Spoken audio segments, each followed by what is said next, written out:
you about these weird 2023 predictions from 100 years ago. Now, amongst them were that humans won't work more than 4 hours per day. Well, many people don't work even 4 hours a day.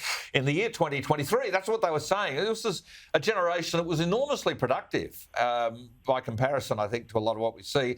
They also said there'd be no more ugly people. I'm proof positive that that's not true and that the world would be full of centenarians.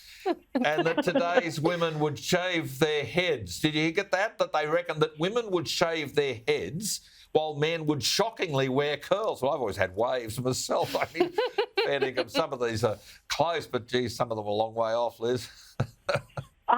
I was surprised by how close some of them were. I was like, if this isn't further proof, conspiracy theories should be called spoiler alerts.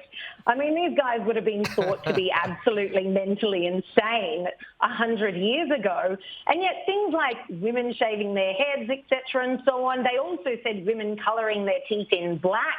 The idea seemed to be that women would be trying to be unattractive. And if you look at today's third-wave feminists, I'm like, well, they nailed that one.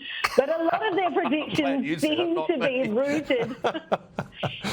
rooted in some form of truth. With regard to the 4-hour working day, we know that there's increasing rumblings regarding a 4-hour working day. So maybe they were just a little bit early to that party and saying it would be in 2023, but it certainly seems some workplaces are already floating it and even trialling it. So there you go.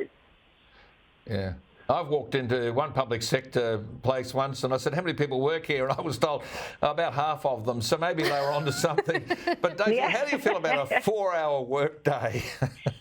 A 4-hour workday. I mean, that's sort of an interesting concept, isn't it? But I quite liked what the people said in response to this in 1923. They said, well, what are you going to do for the rest of the day? What does one do with all the rest of that time after subtracting the 8 hours of sleep? And it really, it gave me quite a lot of respect for the people of 1923, that their instinctive reaction to a 4-hour working day wasn't, yay, we're entitled to that because we just work so hard in that 4 hours. The reaction was, no, we should be working. We should be doing something that's fulfilling. And, you know, they talked about how apparently the phenomenon at the time was how when the son took over the family business, the father inevitably just died because the lack of work took away their kind of purpose and ultimately their will to live, I suppose. So really, I think today's generations, particularly millennials, dare I say, should read this prediction and take a leaf out of the good people from 1923 who clearly had a much better work ethic than we do. Yeah, dusk till dawn, or dawn till dusk, or whatever it was, they worked anyway.